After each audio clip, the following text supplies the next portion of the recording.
हरे कृष्णा। आज हम बात करते हैं अच्छे और बुरे कर्मों के खाते के बारे में। एक कर्म और होता है जिसे बोलते हैं अकर्म, जीरो कर्मा। कुछ लोग पूछते हैं कि क्या हम बहुत सारे अच्छे कर्म करते हैं, दान पुण्य करते हैं, तो क्या हमारे जो बुरे कर्म है वो नलीफाई हो जाएंगे, क्या वो कट जाएंगे? नहीं, ऐसा नहीं है।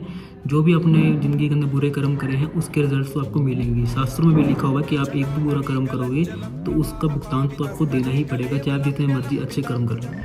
तो क्या ऐसा माने कि हमें अच्छे कर्म करने नहीं चाहिए क्योंकि बुरे कर्मों का रिजल्ट तो हमें मिलना ही है?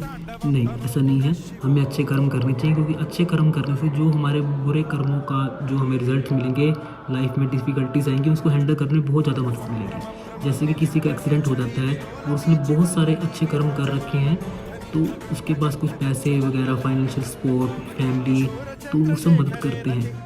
तो ये एक अच्छे कर्म होते हैं जो उसके बाद बैकअप होता है। अगर को मान लो किसी इंसान ने बहुत सारे बुरे कर्म कर रखे हैं और अच्छे कर्म कर ही नहीं रखे, तो उसका एक्सीडेंट हो जाए तो उसकी कोई मदद नहीं करता, फाइनेंशियली भी बहुत ज़्यादा वीक रह जाता है। तो ये हमें अच्छे और बुरे कर्म का हिसाब तो देना ही पड़ता है। अब तीसरा एक कर्म होता है, वो होता है अकर्म। अकर्म होता है जीरो कर्मा। ना वो अच्छे की गिनती में आता है, वो ना बुरे की गिनती में आता है, वो अच्छे और बुरे से भी ऊपर होता है, जिसको करने से इंसान मोक्ष की तरफ जाता है।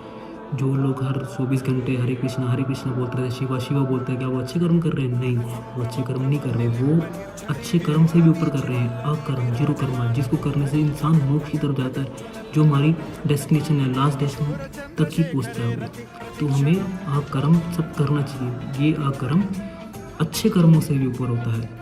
हरे कृष्णा कृष्ण कृष्ण हरे हरे, हरे राम राम राम हरे हरे, ये सब हमें चैंट करना चाहिए ताकि हम अच्छे और बुरे कर्मों से बहुत ऊपर पहुँच जाए और लास्ट डेस्टिनेशन अपनी मोक्ष को प्राप्त कर सकें और जीवन और मरण के जो चक्र है इससे मुक्त हो जाए। इससे ऊपर चीज़ कुछ नहीं होती है। तो हमें अच्छे कर्म हमेशा लाइफ में करते रहने चाहिए और हो सके तो भगवान का जाप भी करना चाहिए ताकि हम मोक्ष को प्राप्त हो सकें। हरे कृष्णा।